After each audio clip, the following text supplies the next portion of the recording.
Hello from the Alchemy Forge. It's been a while since I've done any recent videos.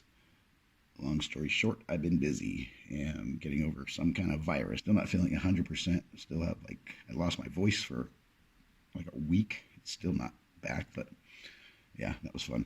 I was looking on German eBay, looking at used and old hunting knives. So I started buying some of these old German hunting knives, some to restore, some to see how they're made, some to resell, etc. Some to just add to the collection. Well, I was looking on eBay for old hunting knives used. One came up, and right away it's like, that's not a hunting knife. It was advertised as an old hunting knife found in the attic, called Dachbodenfund. So you'll find a lot of listings of some, usually antique stuff people find in their attics or in the basement. But first glance at it, it's like, that's a bayonet. So there was no other info on it, so a few kind of low quality pictures. It was starting at about €50 at auction. I think because they listed it as an old hunting knife and not a bayonet, no one was really looking for it and no one bid on it, so I want it. And still trying to get info on this. I am still doing research. I did get a bit of advice on it. That's part of the reason for doing this video. Hopefully maybe one of the viewers can give me more insight on this. But from what I have gathered so far, it's actually older than my house. And the house was built in 1888. Anyway, let's take a look at it. So we have this bayonet. I have cleaned it up quite a bit. Sanded down the wood very slightly with very fine grit, sandpaper, and oiled it. Cleaned up all the rust. I mean, that pitting, you're not going to get rid of that, but it kind of gives it character. And there are some, like a maker's mark and a few serial number and things on that we'll get to. Closest thing I found is, including the handle and the pommel, it is unfortunately missing the locking mechanism, the button here to lock onto the rifle. Aside from this curved quillion, it looks almost identical to a video I was just watching on Imperial era German bayonets. You see, it's a bit shorter than standard bayonet. We'll look at the dimensions in a minute. Someone was telling me that they would make shorter ones that made it easier to fight in trenches. So that could be the reason. I know there's different historical facts on that, for the lengths of bayonets. And they did kind of vary and change throughout the years. So first off, the markings on the blade, they're really hard to see until I cleaned it up. Even then, they're small. It's kind of hard to make out. I did take some pictures, and I sent it to a friend. He was able to zoom in on his phone and see things I couldn't see or make out. It's really hard to see in this camera, but I'll show you a picture of it. Right by my fingernail, there's it looks like almost a circle. On the other side, we have, or right below it, there's a letter M. And there's something small in a square that appears to be a rune with the same rune inverted and mirrored. On the other side, there's a serial number. That's G, it's hard to see in this light, 2651. Like I said, I'll put some photos where you can see this stuff clearer. I mean, when I first saw this curved quillion, I thought maybe it was French. I don't know that much about militaria and things like that.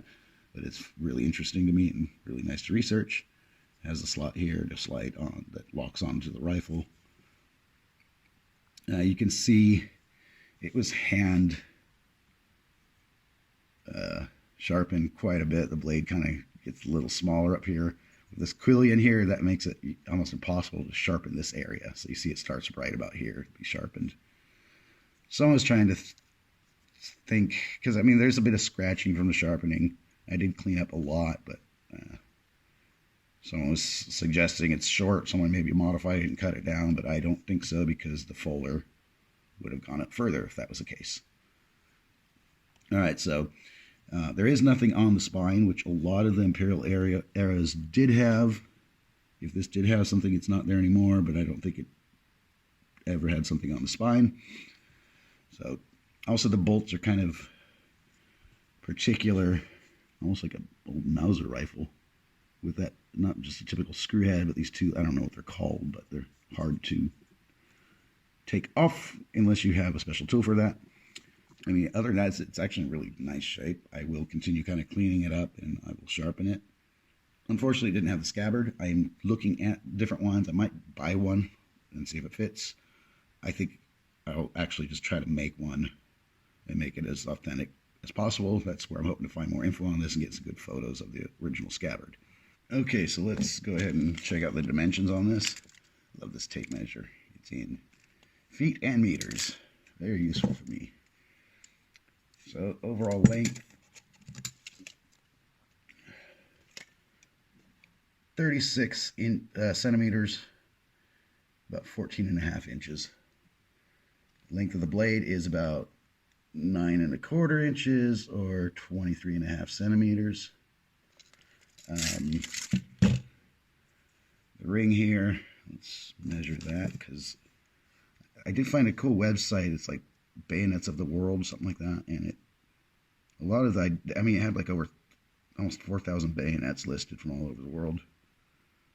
So a lot of that was for identifying guides. The measurements were something to consider. So that ring is about 17 centimeters, the inner diameter. Millimeters. It's funny because I just came across this channel, and it's specifically Imperial era bayonets of Germany. That was the name of it. German Imperial bayonets, I think. So I will try to contact that guy. Maybe I wanted to get this video done and upload it and ask him to check it out. If you see this and you have any insight on it, that'd be really cool. That circular symbol, my friend, he's kind of a history nerd and into a lot of the military stuff in German history. He says that appears to be a crown, which could be something for the Kaiser Wilhelm, so probably Wilhelm I. Putting it back to like before, or 19th century, maybe like pre World War I. The M possibly could be for Mauser, and the runes just makes it look like it's something from Germany. It was found in Germany, so makes sense. And the serial number is kind of like it's standard on weapons. So that is that. I'm just, like I said, I'm very curious to learn more about this. But really awesome find. I was really happy to score it for that price. That's it for now. Thanks for watching. Hit the like, hit the subscribe, leave a comment, all that stuff. It's always appreciated. Till next time.